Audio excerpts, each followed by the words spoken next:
kasih karena para dewa selalu menjaga Daksu ketika malam hari tiba.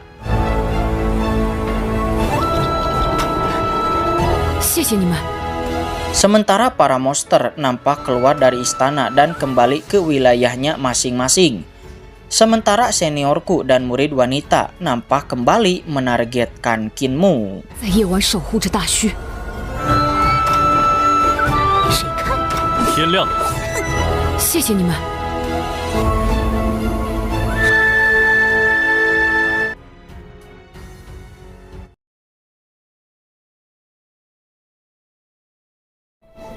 Ketika sedang menunggu terbitnya matahari, Kinmu tiba-tiba teringat bahwa di zaman dahulu kala, Daksu adalah tempat yang sangat makmur. Dan saat itu ada 4 dewa kuno, yaitu Azure Dragon, White Tiger, Vermilion Bird, dan juga Black Tortoise. Namun kala itu semua keadaan berubah dikala sesuatu terjadi yang membuat Daksu diselimuti kegelapan. Dan 4 dewa kuno juga menghilang. Dan hanya 4 patung yang mirip dengan 4 dewa kuno yang tersisa. Yang mana keempat patung itu yang selalu melindungi Daksu dari kegelapan. 虚，晚上能看见这个古老的神灵，玄武，只留下刻着神灵模样的石像。我不明白，大虚的秘密。 Akhirnya pagi hari pun telah tiba dan para monster mulai beranjak pergi meninggalkan istana ini. Dan seniorku juga murid wanita kembali menargetkan Kinmu. Alhasil Kinmu harus secepatnya melarikan diri. Dia menggunakan bola asap yang membuat pandangan seniorku dan murid wanita terhalang. Hal itu dimanfaatkan oleh Kinmu untuk menyelinap di antara para monster agar bisa melarikan diri. Namun sayang Kinmu ditemukan dan terjadilah kejar-kejaran. 他混在了兽群中。若许，他们追来了。如果我们这次再失败，没有交代，我跑到进化蓝旗。 Seniorku memberi perintah kepada murid wanita untuk mengejar Kinmu dari belakang dan memblokirnya sebisa mungkin. Sementara dirinya akan mencari jalan pintas dan memblokir dari arah depan. Alhasil murid wanita berhasil mengejar Kinmu dan melancarkan serangannya.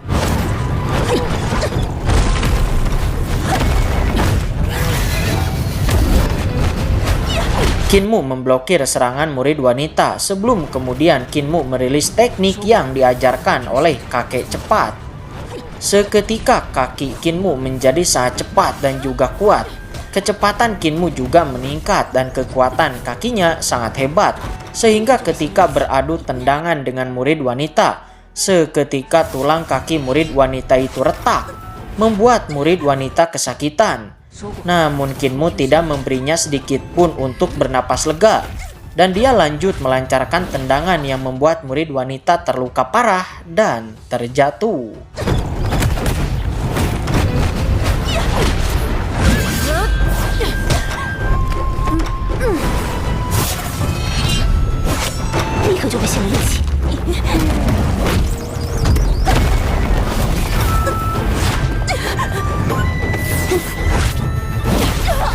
Ketika terjatuh itulah murid wanita meminta pertolongan dari seniorku yang ada di sana. Akan tetapi sayang seniorku nampak acuh tak acuh. Dia membiarkan murid wanita terjatuh ke bawah dengan luka yang sangat parah dan tidak diketahui hidup dan matinya. Kekecewaan jelas terpancar dari wajah murid wanita ketika seniornya yaitu seniorku mengabaikan dirinya dan tidak menolongnya. Sementara seniorku sendiri dia benar-benar tidak peduli kepada murid wanita. Dia hanya berkata bahwa jangan salahkan orang lain, salahkan saja dirimu sendiri karena sangat lemah.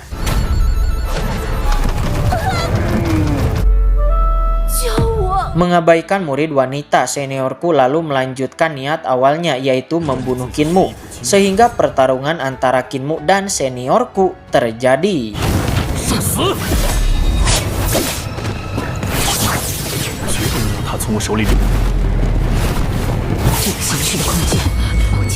Pedang melesat ke arah Kinmu membuat Kinmu kerepotan, tetapi dia masih bisa menghindarinya. Namun Kinmu tidak memiliki senjata. Alhasil dia mengambil sebuah ranting pohon dan menyalurkan energi primordialnya kepada ranting pohon tersebut.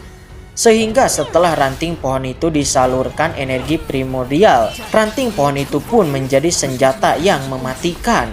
Yang mana di sini Kinmu mengkombinasikannya dengan teknik yang diajarkan oleh kakek pedang. Sehingga ranting itu seakan seperti pedang yang sangat tajam dan menghantam seniorku.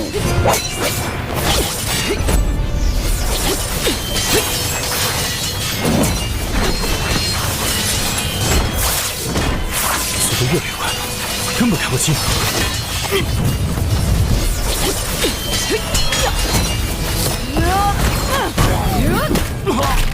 Kinmu terus menghantam seniorku menggunakan ranting pohon kecil di tangannya. Bahkan setiap pukulan, tulang-tulang di tubuh seniorku terlihat retak, membuat seniorku menderita luka dalam yang cukup parah. Seniorku benar-benar tidak percaya apakah anak ini akan memukulnya terus-menerus sampai mati hanya dengan menggunakan tongkat kayu sekecil itu.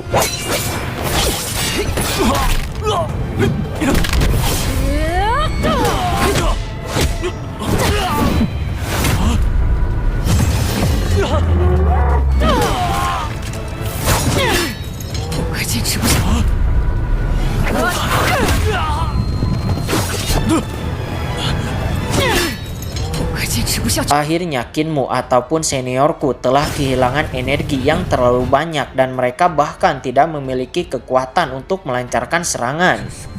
Seniorku yang menyadari itu mengetahui bahwa ini adalah serangannya yang terakhir dan yang merupakan satu-satunya kesempatannya. Namun Kinmu menggunakan energinya yang tersisa untuk melancarkan serangannya terlebih dahulu. Terlebih lagi, dia teringat perkataan Nenek Jarum bahwa dia tidak boleh memberikan musuh kesempatan sedikit pun, sehingga inilah yang terjadi.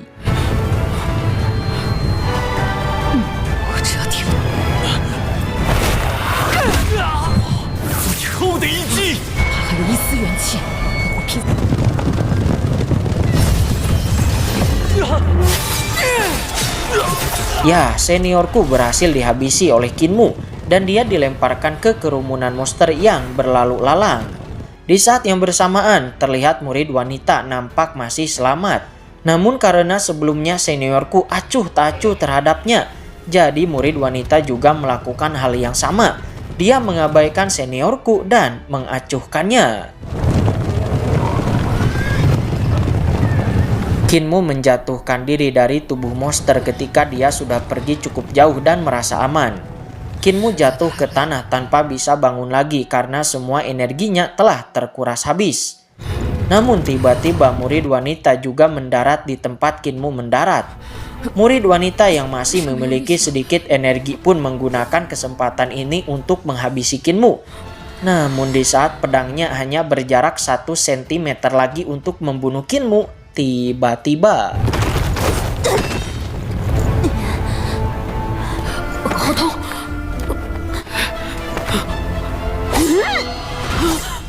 ya, benang-benang merah yang tak terhitung jumlahnya mengikat pedang murid wanita, membuat dirinya tidak bisa bergerak. Dan tentu saja itu adalah perbuatan Nenek Jarum. Bukan hanya dia, tetapi ke-8 kakek tua juga muncul di sana. Oh不，爷爷，家和陌生人在外过夜。 Ketika melihat Nenek Jarum, murid wanita sangatlah terkejut.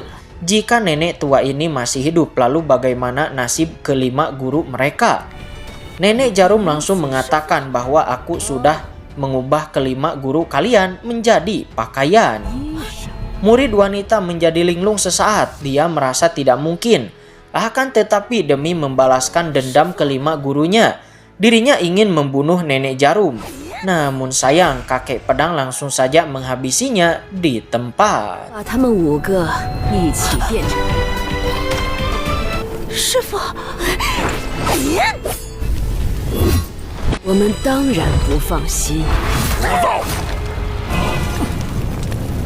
Kinmu bertanya kepada kakek pedang, sudah berapa lama kalian ada di sini? Kakek pedang menjawab, kami sudah ada di sini sejak kamu bertarung di punggung monster sebelumnya.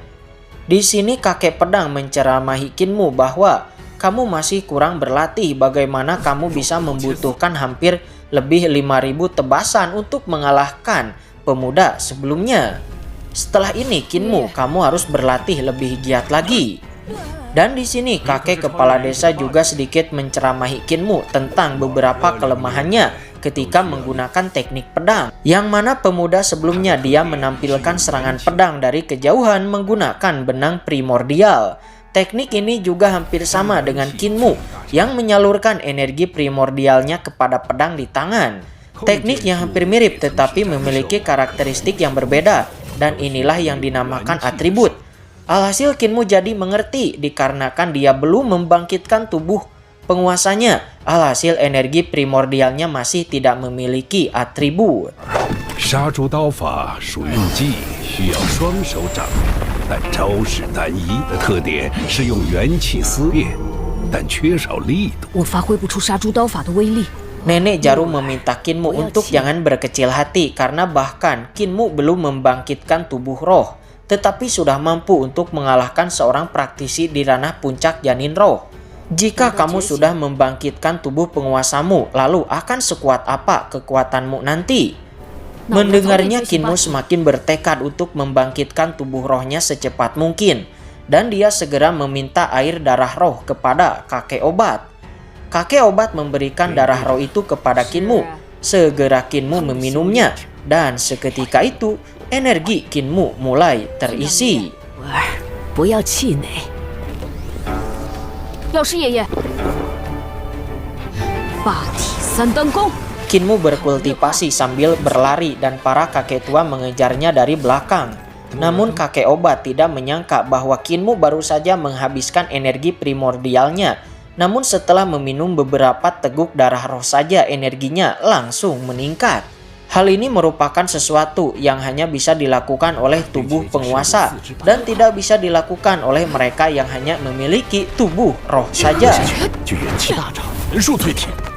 我也是。未觉醒灵胎，便开始淬体。 Setelah mendapatkan kembali energi juga kekuatan primordialnya, Kinmu langsung saja berlari seraya berusaha menembus penghalang di tubuhnya.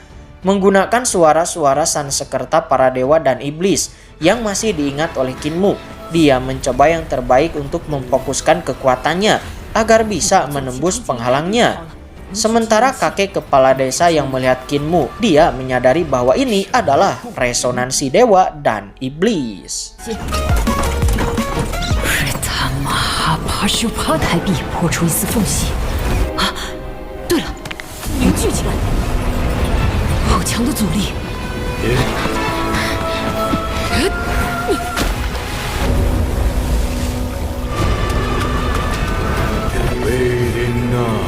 神魔共鸣。